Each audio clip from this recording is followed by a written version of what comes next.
இந்த டம்மி ரோலுக்கா இவ்ளோ பில்டப்பு? தக் லைஃப் த்ரிஷாவை வறுத்தெடுக்கும் நெட்டிசன்ஸ். வணக்கம் செய்தி புனல் நேயர்களே. நடிகை த்ரிஷாவின் கதாபாத்திரத்தை தக் லைஃப் படத்தில் கிளாமருக்காக மட்டுமே பயன்படுத்தியுள்ளனர் என்று நெட்டிசன்கள் விமர்சித்து வருகின்றனர். தென்னிந்திய சினிமாவின் முன்னணி நடிகைகளில் ஒருவரான த்ரிஷா மூத்த நடிகர்கள் முதல் இளம் நடிகர்கள் வரை அனைவருடனும் சேர்ந்து நடித்து வருகிறார். இதனால் அவருக்கு தொடர்ந்து பட வாய்ப்புகள் குவிந்து வருகின்றன. சமீபத்தில் த்ரிஷா நடிப்பில் தக் லைஃப் திரைப்படம் வெளியானது. கமல்ஹாசன் கதாநாயகனாக நடித்துள்ள இப்படத்தில் சிம்பு, நாசர், ஜோஜு ஜார்ஜ், அசோக் செல்வன் என மிகப்பெரிய நட்சத்திர பட்டாளமே நடித்துள்ளது. மணிரத்னம் இயக்கிய இப்படத்திற்கு அதிக அளவில் நெகட்டிவ் விமர்சனங்கள் தான் கிடைத்துள்ளன. குறிப்பாக இப்படத்தில் இடம்பெற்றுள்ள நடிகை த்ரிஷாவின் கதாபாத்திரம் பெரும் சர்ச்சையை ஏற்படுத்தியுள்ளது. சமூக வலைதளங்களில் அவரை பலரும் விமர்சித்து வருகின்றனர்.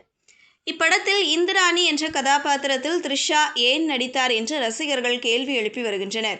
சிலர் அவரை கேலி செய்தும் வருகின்றனர். படத்தில் த்ரிஷாவின் கதாபாத்திரம் கதைக்கு தேவையில்லாதது, அவரை கவர்ச்சிக்காக மட்டுமே பயன்படுத்தியுள்ளனர் என்றும் விமர்சித்து வருகின்றனர். இப்படத்தில் த்ரிஷா ஒரு விலை மாதுவை போன்ற கதாபாத்திரத்தில் நடித்துள்ளார்.